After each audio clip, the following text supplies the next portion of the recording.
and welcome back to Scarlet Rage Vintage. Now, you may have seen Liz from an earlier video. Well, we had to bring her back because we had to do a video based on questions and answers and do's and don'ts of vintage. So, we want to talk about basically things that we get asked quite a lot and do's and don'ts of our own personal vintage.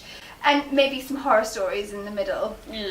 So what are your most asked questions? I get asked a lot, don't people stare at you all the time? About my general, like, wearing vintage all the time. And actually, no. Really? No. I get stared at more for my jewellery than I ever have for my clothes. Yeah, people make comments about my jewellery and to an extent, sometimes I'm a bit shocked that they would say it. But I've never had anything negative said about wearing vintage. And I see quite a lot of people going, oh, you know, I feel a bit nervous about wearing vintage on certain occasions. Right. And for me, I'm really comfortable in vintage clothing. That's the way I'd be most comfortable. And I think... Yeah, but if that's you... Exactly. Then what does it matter about anyone else that's walking past? No, you know what I mean? I quite often ask about, how do you clean your clothes? That is actually a very good question though, because I don't think a lot of people that are genuinely into vintage or know a lot about vintage tend to know, because everything obviously nowadays you can put in the washing machine and it's done. It's the difference is it's about care labels. Yes. Because unless until the early 1970s it wasn't, you didn't have to have those care labels in your garments. No, you didn't. Although I am a little bit slapdash and I will put most things in the washing machine. You sinner, you. I am a sinner, but I'm a big believer that we wash our clothes too much these days. True, and true. I'm too concerned with, you've worn it once, you've got to wash it, which I won't do with my vintage. I wash everything on a hand wash setting, but that's only, I wear a lot of vintage cotton. Yes, you do. So that's fine.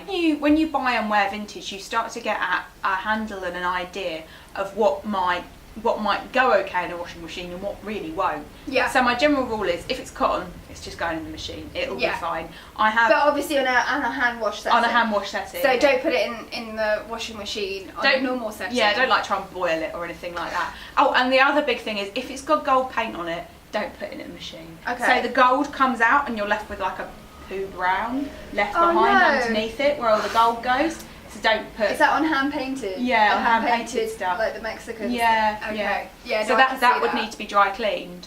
But as well, it's about trusting your dry cleaner, and... Yeah, it's actually very good to go and find a good, decent dry cleaner. And it's finding a good dry cleaner that can literally tell you yes or no. And actually can use unorthodox sort of ways of cleaning clothes. Knowing about washing, also I do when I'm stain treating something, I'll stain treat things in the bath. Yeah, always a good thing. Because you can really see it as well. Yeah. And you'll see the colour come out, and sometimes it's really disgusting. I get asked about where I buy. That's the most asked question. And obviously I've been doing this for so long that, you know, certain places you don't want to say where you buy.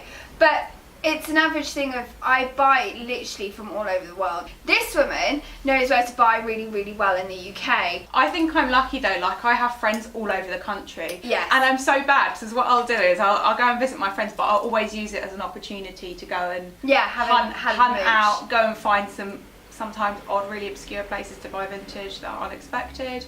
But that's like, my thing is, I buy to sell, but I also buy a lot for myself. I love it. So, you know, if I can find something a bit unusual and go and buy from someone a bit different, then yeah.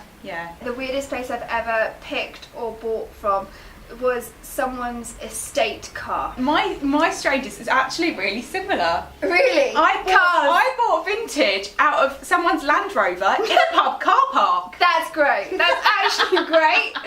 That's actually great. Mine was also in a car park. It's like shady places tend to, but I found the most amazing things in that car. Yeah. Now, what else do I get asked? I get asked, do I have a life? Simple question, no. SRV isn't just a shop. it's literally my life. Like, I work 7 days a week, 24 hours a day. I'm happy doing what I do because I love it. Yeah, I found that the vintage community, it's opened up a lot of different friends for me. Yes. And some really like amazing supportive friends. Like, who would have thought coming into someone's shop that you'd end up meeting like one of your best friends? I know. How crazy is that? It's so funny. So that's the kind of thing that I think that vintage can give to you. My life is a lot more richer from having those people in my life. What underwear do you wear under your clothes? I'm often asked that. Yeah, but I don't see that as weird. I see that as women trying to emulate a shape. Yeah. The thing is with Liz is that she is very, very petite.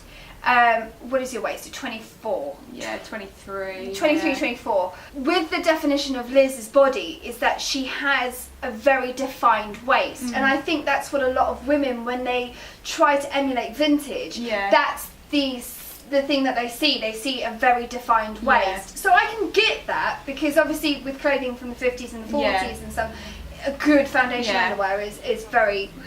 would you suggest is a good foundation? Most of my underwear comes from Marks and Spencer's. Marks and Spencer's do good foundation underwear. They do good stuff, and when you've got little boobies, they make good bras for you. But I think as well with for me and my kind of shape, like vintage particularly. Late 40s, most of the 50s stuff. It suits my figure a lot better, like my shape a lot better than modern clothes. We're both quite different shapes and sizes. I mean, I've got a very small waist and large hips, so I can't physically go into a high street brand and buy a pair of jeans because it will fit my waist but won't even be able to get up on my legs. And that's why I like vintage clothing, because it can actually, you can fit it to your body. But I think that concludes to everything. Thank you very much for watching. Have a good rest of your day. Again, if you want to stalk Liz, we will put all her information below, and let us know if you want us to do another video with Liz, because obviously I like spending lots of time with her. But thank you, bye!